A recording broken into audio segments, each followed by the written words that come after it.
I'm not sure. I cannot see anyone.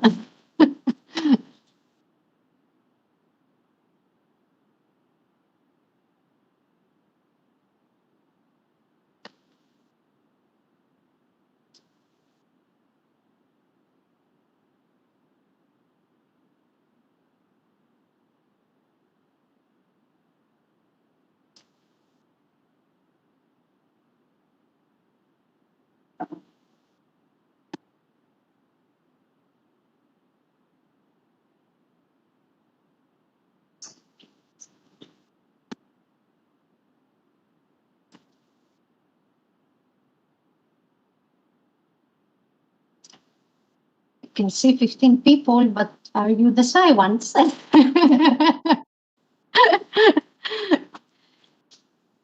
You can use the chat box to introduce yourselves.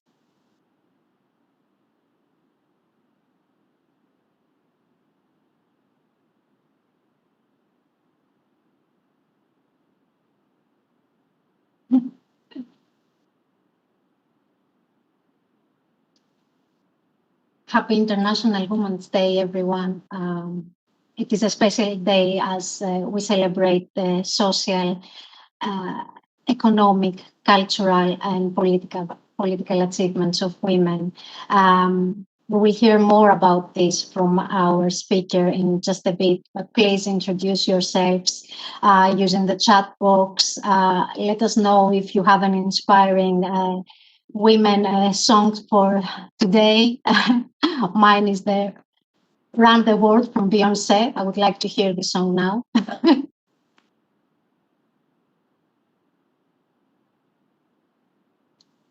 Let's wait for a couple of minutes. Good morning, Cyril. Hi. Thank you.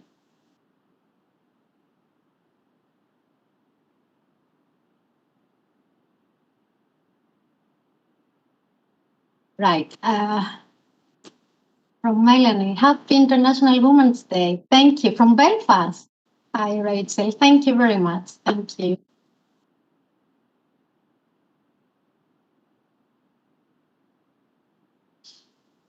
Right. Let's get started. First of all, thank you very much for joining us on International Women's Day as we celebrate strong women. May we know them, may we be them, may we raise them. My name is Marina, and I am the Business Development Manager of Church House Westminster. Today's event, it wouldn't be possible if we didn't have our in-house audiovisual and production team. So thank you for that, Guy. Thank you for all the help. Church House Westminster is a COVID-secure, multi-purpose hybrid events venue located within walking distance from the Houses of Parliament and the Westminster Abbey. With 19 versatile spaces, we produce a variety of events, from conferences to award dinners. Feel free to contact me for a virtual tour by sending me a message on the chat box, or you can connect with me on LinkedIn. Before we get started, I would like to introduce a bit of housekeeping for our event today. There will be a question and answer session with Becky after the presentation. Use the chat box to post your questions at any time. Join the conversation, hashtag a space to inspire, and finally, a recording of the event will be sent to you after the event. Now, I am very pleased to introduce you our speaker, Becky Laxton-Bass, and I wanted to say that I'm very impressed by your name. It's very theatrical, very artistic. Becky, thank you very much for being here and having this opportunity to let us know a little bit more about the history of the Women's Day. Becky is the founder of Women of London, which was created in 2018 by experienced guides on a mission to offer London walking tours, showcasing the inspiring stories and achievement of women throughout the history. I know that some of my colleagues, they have attended some of your tours and they strongly recommend it. Of course, that was before COVID. So Becky, over to you. Thank you. And thank you very much for having me. And happy International Women's Day to everyone. It's a great opportunity to be able to highlight women's history.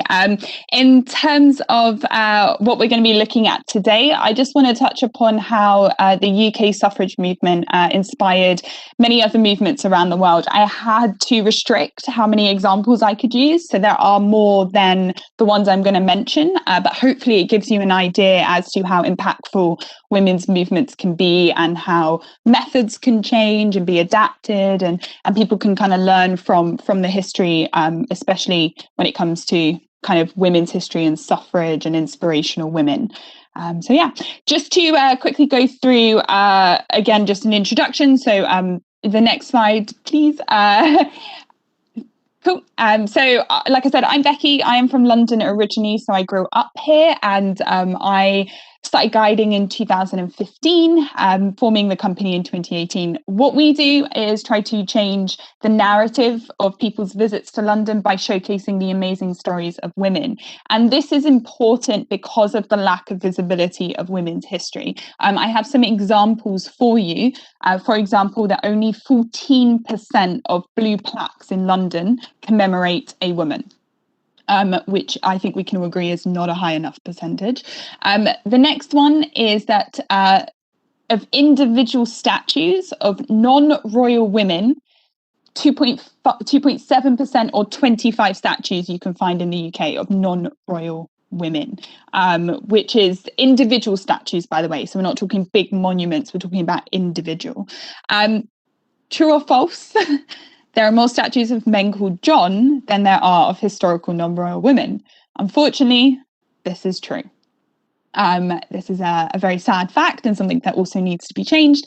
And finally, true or false, there are more statues of individual animals than there are of historical non-royal women. Good news, that one is false. Okay, there are more statues of women than there are dogs. It's quite close though. There are 19 statues of animals and 25 of women. So it's actually quite close, but luckily that one's false. But my point showing you these facts is actually to highlight why I do what I do, why it's important, and why things like International Women's Day are important to increase the visibility of women throughout history currently and our achievements.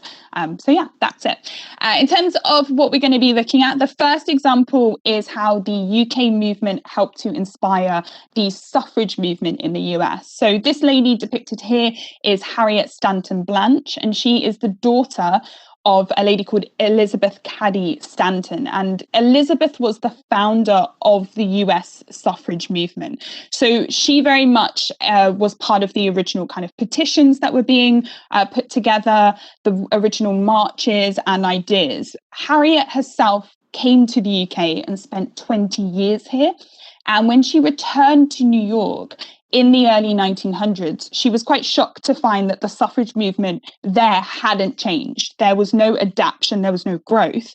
And actually minutes and new pamphlets were still being circulated that had been created 15 years earlier. So the arguments weren't changing, the methods weren't changing. And she found this quite frustrating. Her mother's movement had effectively become stagnant. Because she spent some time here in the UK, it meant that she had been exposed to the growing suffrage movement here.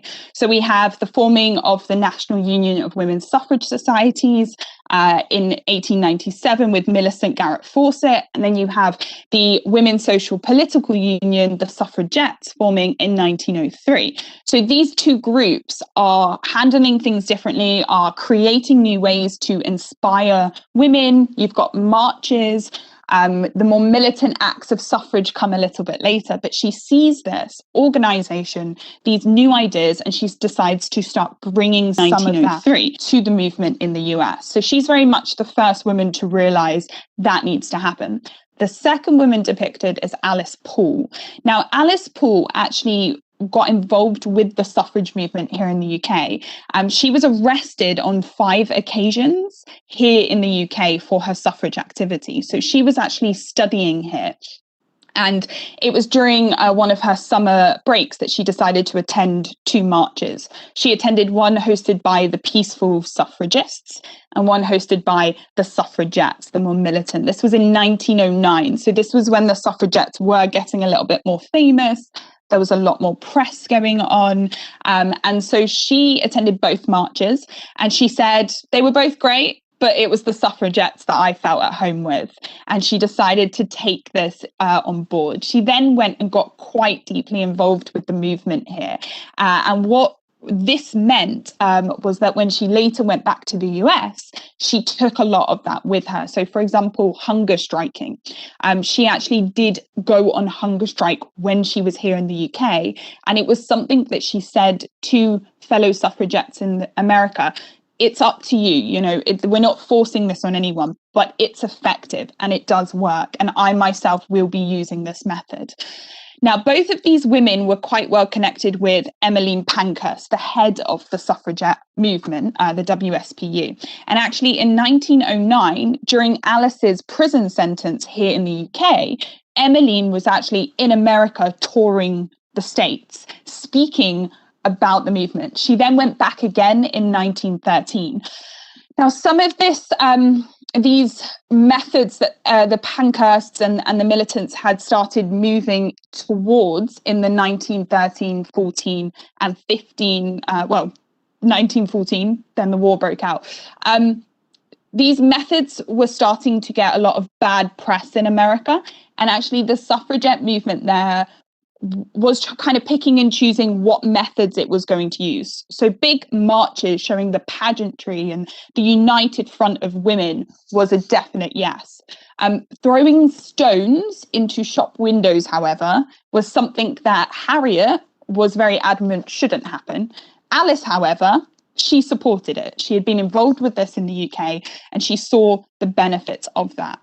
Now, during one of Emmeline's speeches in 1913, she actually explains why they throw stones, and it won over a lot of the American suffragettes because she said, you know, we're not just throwing stones, but on every single one of those stones, there is a piece of paper with a question. And the reason we are throwing them is because we do not get to ask our questions in person. We are banned from meetings. We are locked out of assemblies or political rallies. And so until our questions get answered, this is how we are going to ask them. And that definitely won over a lot of support for stone throwing. And that's just one example of the inspiration there. Alice also, because unlike here in the UK, the suffragette movement continued throughout the First World War. Here it very much kind of stopped, and there was a bit of a kind of informal agreement that the suffragettes kind of would stop protesting during the war and they would dedicate their effort to the war instead.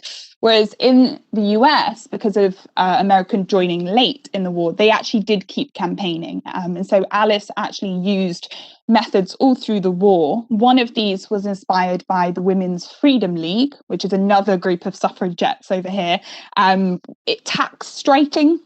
So refusing to pay tax, which was a protest against if we can't get a say in the laws, why should we have to pay the same amount of tax as everybody else? The other one was silent picketing.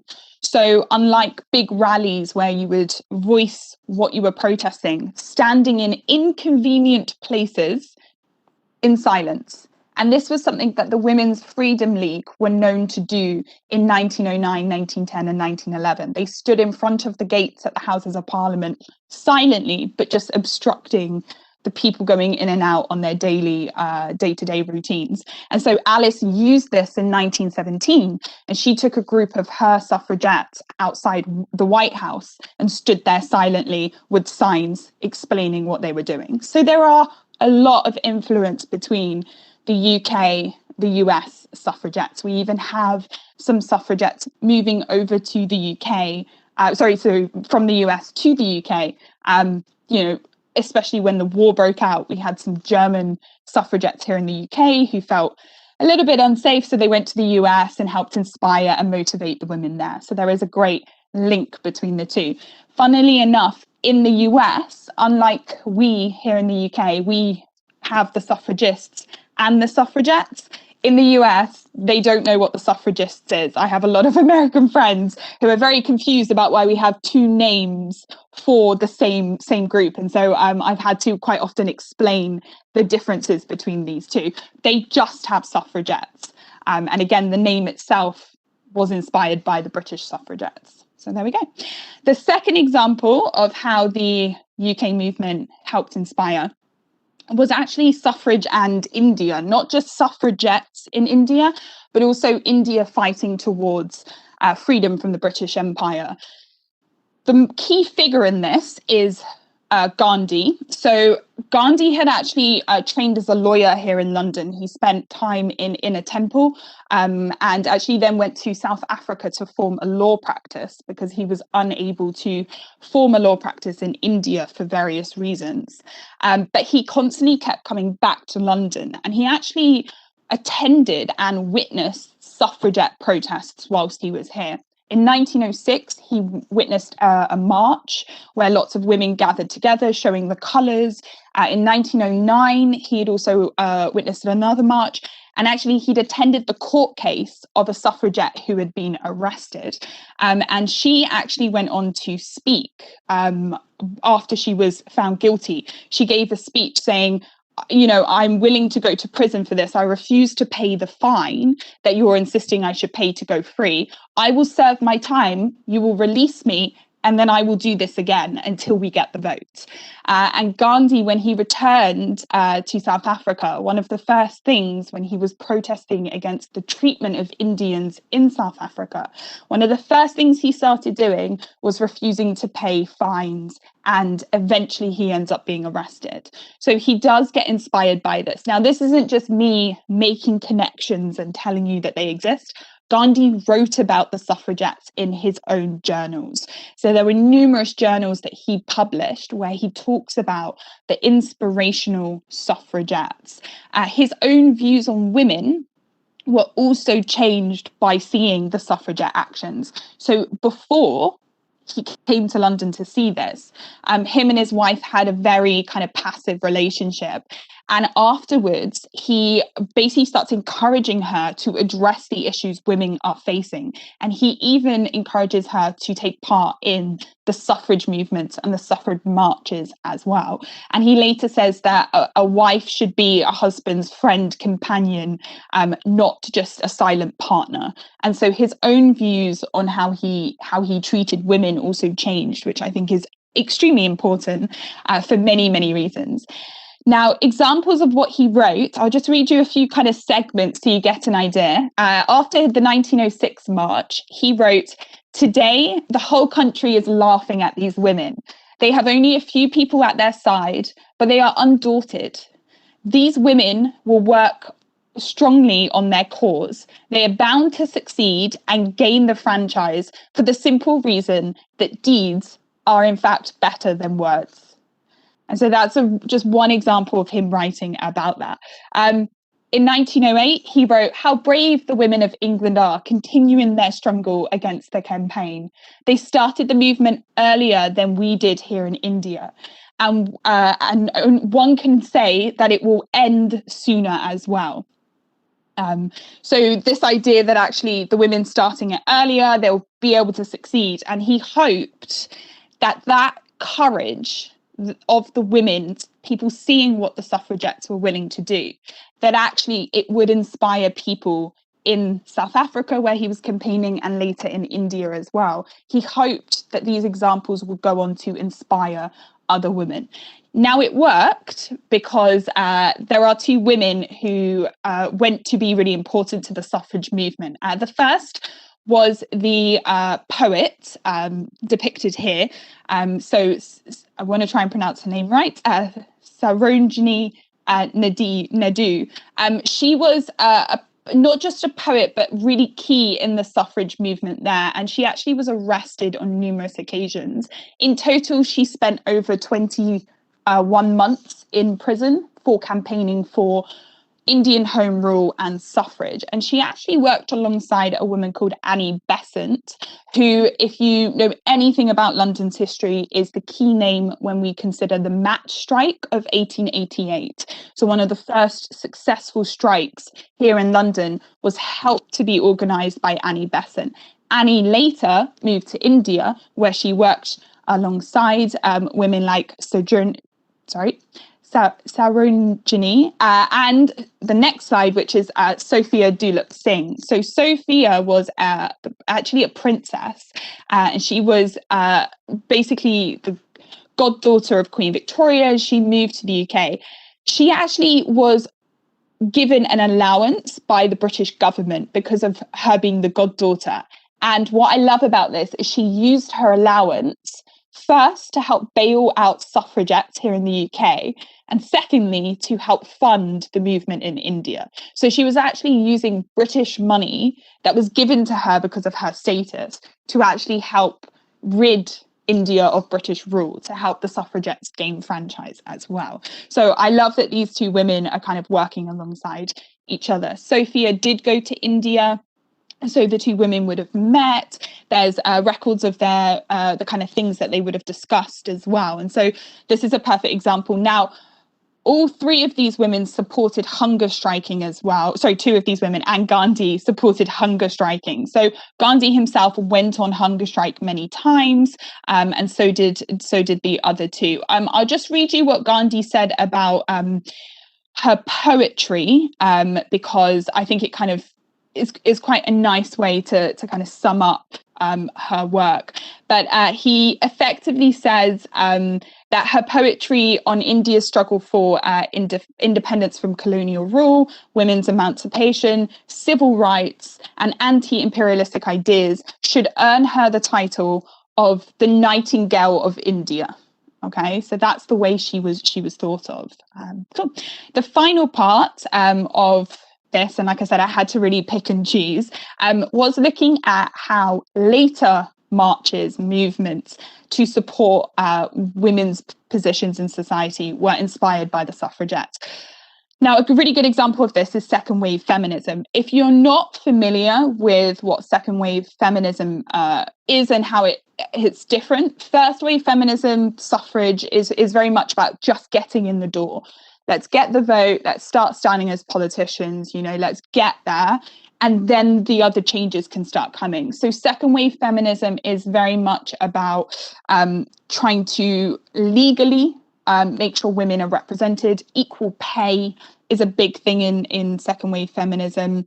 And so you get this law cases about domestic violence, things like that. That is what second wave feminism is looking at.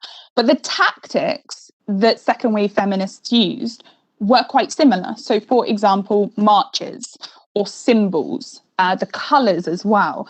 Second wave feminism was really big on using the colours like red. Red is seen as a revolutionary colour. The suffragist party had red in their colour for the same reason, because it was connected with trade unions and revolution and working classes. And second wave feminism did this as well. Now, this symbol here is a symbol of the Red Stocking group. And in first wave feminism, women were known as blue stockings. These were women who were basically seen as too intellectual, and so it was seen as an insult. And so what these women did in second wave feminism is they tried to take the blue stocking insult and turn it into like a revolutionary symbol. And so it's a cool play on words and an amazing link.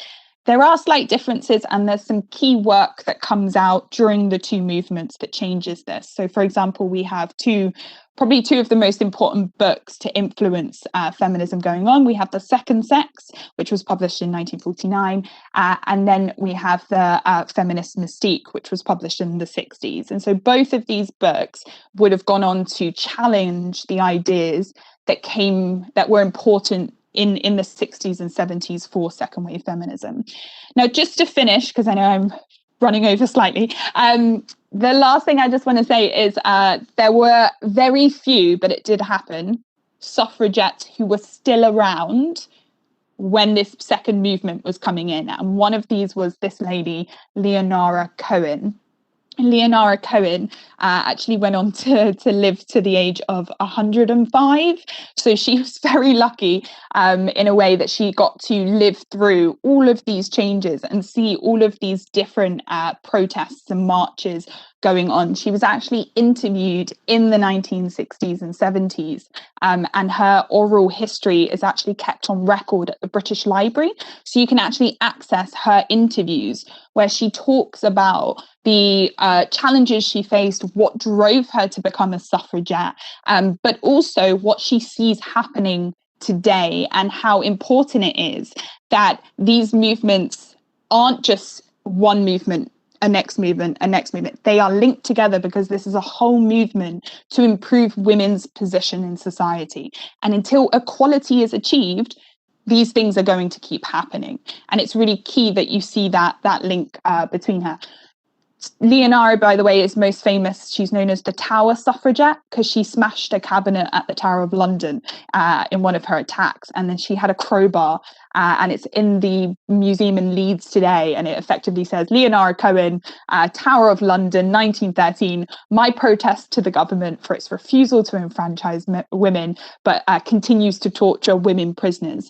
Deeds, not words. And so she's best known for that. But like I said, lived to 105 as well. So yeah, really important to see these movements, like I said, linked together as a whole effort to challenge, to improve, and to ensure that until equality is reached, women do unfortunately need to start campaigning and keep campaigning. And that's why International Women's Day is really important, because it's just one part of that continuous fight to reach equality. So there we go. I hope that was okay. Thank you all very much for joining. And once again, happy International Women's Day to everyone out there. I've put my Twitter and Instagram on the slide for anyone that wants to hear more about what we do, our content. I'm always sharing individual daily stories about women through history as well. So if this is the kind of thing that you really want to know more about, you can give us a follow on either of those. And otherwise, thank you very much. Becky, that was very, very interesting. Thank you very much. I bet that there are some questions here that you can share more of your knowledge. Let me see on the chat box. Yes, one of the questions I would like to ask. So we've seen quite strong personalities throughout the history, and I would like to ask you if you could bring back any historical woman or man in life just for one day and have a conversation, who would be? Oh, that is such a difficult one, isn't it?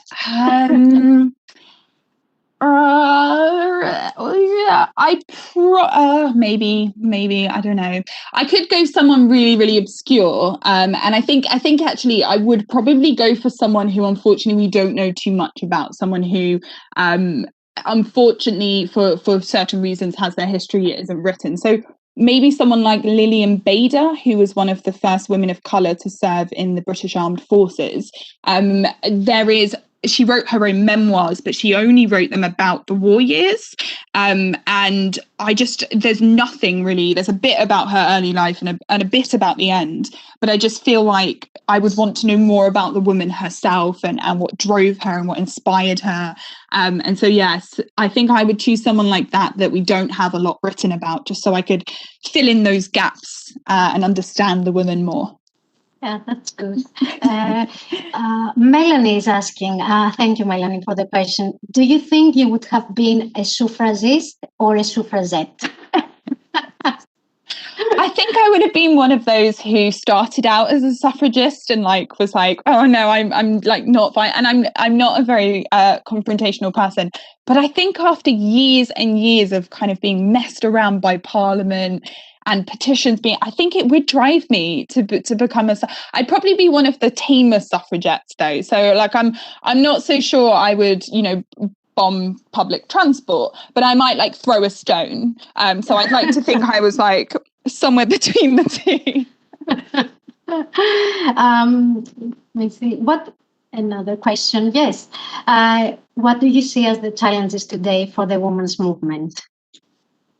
I think intersectional feminism is really, really important, making sure that we're addressing how issues affect different women from different economic backgrounds, social backgrounds. And I think the women's movement needs to get better at that. Pay equality is something I feel, very passionate about. The way women are depicted in education, the kind of jobs women are kind of able to get to easier. Domestic violence. There's unfortunately lots of things that you could sit down and say, right, that is the key issue. No, that is, and unfortunately that is why these talks and looking back and looking forward is so important, because there are unfortunately so many things still affecting women today. I would also say, just in terms of inspiring younger women, just having more images of women in lab coats, for example, in science textbooks, just to be like, this is something that as a woman you can do. And so visually changing that, and hopefully, that has consequences. So yeah, that wasn't a really good answer. That was just lots of things. Sorry. But there are a lot of things. It's something that continues, evolves. I had one question. How we will inspire men on this journey? How we will make them be more involved on Women's International Day? Yeah, I think not. This is something I love, that we have International Women's Day, and I love there's so much going on. But what is really great for me, and from what I do, is that I get to spend all my year talking about awesome women like the suffragettes and Lillian Bader and all these amazing women. And I think not just men but women as well, the conversation needs to happen more regularly. And I'd say ways to do that is to have conversations in households, change education. I mentioned this already, but, teaching more women's history in school that isn't just necessarily the suffragettes, as great as they are. Women did do other things through history as well. And so, including women in examples of, we're looking at the war, or we're looking at, revolutions, and we look at women who had those positions. And so, yeah, I think if that were to happen, and I guess, in terms of education changes, that's not something I have control over. But if education became a little bit more gender balanced in that sense, my hope is that it would kind of naturally filter a little bit and hopefully inspire. I also think, I just want to say my tours are for anyone. And I do get men on them, and I love it when I get, like, I had a son book it for his mother, and they came together and then went for lunch, and I was like, yes, this is what we need. And it's so good to see. And so I will just say it's not just women attending the walking tours, and that does show me that there are men engaging with things like International Women's Day, these events. And I think just more of it, encourage it, and Yeah, no, I totally agree with you. Becky, thank you so much for your inspiring talk today. I think I can talk for everyone here that it was very inspiring and and it's a perfect way for today's celebration. I also want to thank everyone that has attended. As I said at the beginning, this is recorded. You can share it with your friends, your colleagues. You can watch it again. And any questions that they came and we didn't have the chance to answer, I will hold your contacts, and we can come back to you. Thank you very much, everyone. Have a lovely day. Have a lovely Women's Day. Thank you.